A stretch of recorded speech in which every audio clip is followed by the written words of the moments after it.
வணக்கம். நீங்கள் இணைந்திருப்பதோ ஜெஃப்னாஃபெஸ்டின் காலை நேர தலைப்புச் செய்திகளோடு. யாழ்ப்பாணத்துக்கு நேற்று காலை வருகை தந்த ஜனாதிபதி அன்ருகுமார் திசாநாயக்க மாலை கச்சதீவுக்கும் அவசர பயணம் மேற்கொண்டுள்ளார்.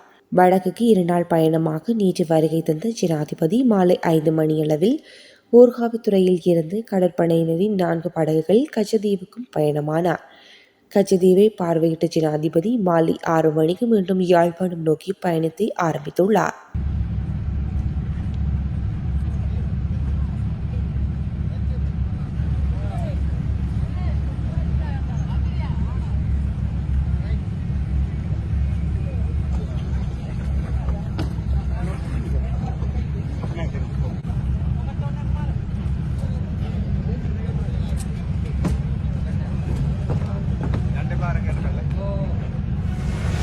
கடந்த பொது தேர்தலின் போது முன்னர் பிளவுபட்டிருந்த மக்களை ஒன்றிணைப்பதில் வடக்கு மக்கள் தீர்க்கமான பங்களிப்பை வழங்கினர் என ஜனாதிபதி பாராட்டு தெரிவித்துள்ளார். யாழ்ப்பாணத்தில் மயிலட்டி மீன்பிடி துறைமுக அபிவிருத்தி திட்டத்தின் 3ஆம் கட்டத்தை ஆரம்பிக்கும் விழாவில் நேற்று கலந்து கொண்டு உரையாற்றும் போதே ஜனாதிபதி இவ்வாறு தெரிவித்துள்ளார். ඈත්වෙලා හිටපු අපි බෙදිලා හිටපු අපි එකතු කරපු තීරණාත්මක අවස්ථාව බවට ඒ මහමැතිවරණය පත් වුණා. ஒரு தூரமாக இருந்த எங்களை, பிரிந்திருந்த எங்களை மீண்டும் நாங்கள் ஒன்று சேர்வதற்காக அந்த தேர்தல்கள் காரணமாக இருந்தது என்று நாங்கள் நம்புகின்றோம். අපි හමුවේ තිබෙන අභියෝගයත් අපි විසින් කළ යුතු දේත් අපේ මේ එකතු වීම තවත් ශක්තිමත් කරගත යුතුයි. අපේ දරුවන් කවදාවත් බෙදෙන්නේ නැති රටක් බවට අපි පත් කරගත යුතුයි.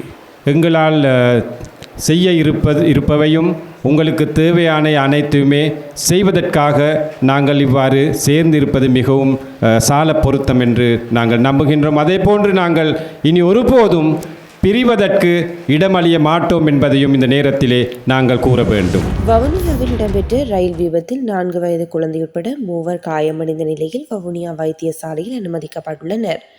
கொழும்பிலிருந்து யாழ் நோக்கி பயணித்த ரயில் நேற்று மாலை வவுனியா பிரதான ரயில் நிலையத்தை அடைந்ததுடன் அங்கிருந்து புறப்பட்டு யாழ் நோக்கி பயணித்தது.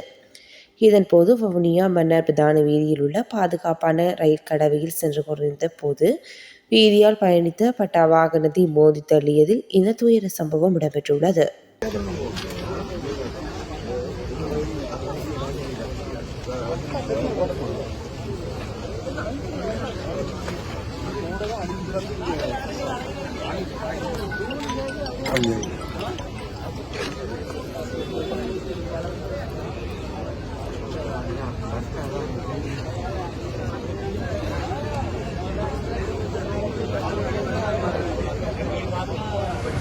ஜனாதிபதியாக பதவியேற்று 1 வருட காலம் பூர்த்தியாவதை முன்னிட்டு முன்னெடுக்கப்படும் செயற்திட்டங்களில் ஆரம்ப நிகழ்வுகளை ஆரம்பித்து வைப்பதற்கு இன்று ஜனாதிபதி அன்ருகுமார் திசாநாயக்க முல்லைத்தீவிற்கு விஜயம் செய்ய உள்ளார்.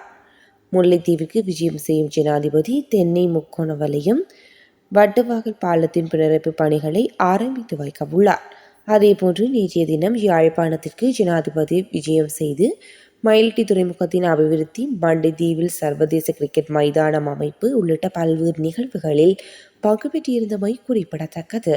மேம்படும் போது உங்களுடைய வாழ்க்கை தரம் தானாகவே மேம்படும்.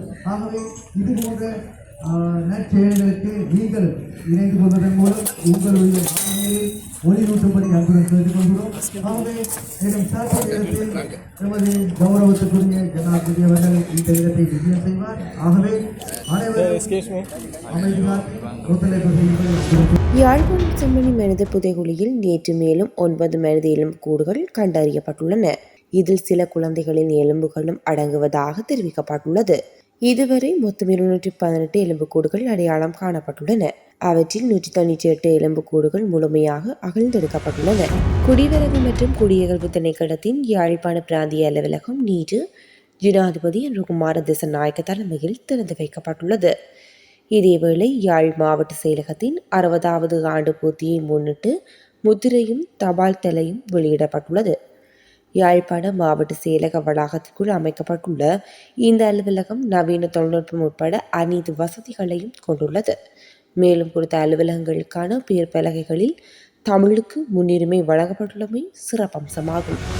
பாதாள உலகக்குழு தலைவரான கனிமுல சஞ்சீவவி புதுக்கடை நீதவான் நீதிமன்றம் பிரதிவாதி கூண்டில் வைத்து கொலை செய்ய உதவியதாக கூறப்படும் இஷாரா செவ்வந்தி நாட்டை விட்டு தப்பி சென்றுள்ளதாக குற்றப்புலனாய்வு திணைக்களத்திற்கு தெரிய வந்துள்ளது.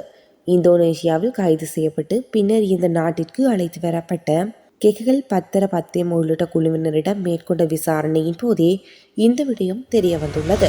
யாழ்ப்பாணத்தை சேர்ந்த நபர் ஒருவரை வெளிநாட்டுக்கு அனுப்புவதாக கூறி 10 லட்சம் ரூபாய் நிதி மோசடி செய்த நபருக்கு எதிராக மானிப்பாய் போலீஸ் நிலையத்தில் முறைப்பாடு பதிவு செய்யப்பட்டுள்ளது. தெல்லிப்பளை மாவட்டப்புறம் பகுதியை சேர்ந்த நபரே சங்கானியை சேர்ந்த ஒருவரை பிரான்சிற்கு அனுப்புவதாக கூறி 13 லட்சம் ரூபாவை பெற்றுள்ளார். அவரை பிரான்சிற்கு அனுப்பாத நிலையில் 3 லட்சம் ரூபாவை திருப்பிக் கொடுத்ததுடன் 10 லட்சம் ரூபாய் இன்னமும் கொடுக்கப்படவில்லை என தெரிவிக்கப்படுகின்றது. பதுளை பசறை 10ஆம் கட்டை பகுதியில் புதிதாக நிர்மாணிக்கப்படும் வீட்டிற்குள் 2 இளைஞர்களின் சடலங்கள் மீட்கப்பட்டுள்ளன. இவ்வாறு உயிரிழந்தவர்கள் பசறை மற்றும் கம்பளை பகுதிகளை சேர்ந்த 28 மற்றும் 33 வயதுடைய 2 இளைஞர்கள் என்று போலீசார் தெரிவித்துள்ளனர். கப்பலை பகுதியில் உள்ள தமது உறவினர் வீட்டுக்கு செல்வதாக வீட்டில் கூறிவிட்டு அவர்களது வீட்டுக்கு மேற்பகுதியில் அமைந்துள்ள புதிதாக நிர்மாணிக்கப்படும் வீடொன்றுக்கு சென்று அங்கு போதை பாவனையில் ஈடுபட்டு இருக்கலாம் எனவும் போதை அதிகரித்தமையே மரணத்திற்கு காரணமாக இருக்கலாம் எனவும் போலீசார் சந்தேகிக்கின்றனர்.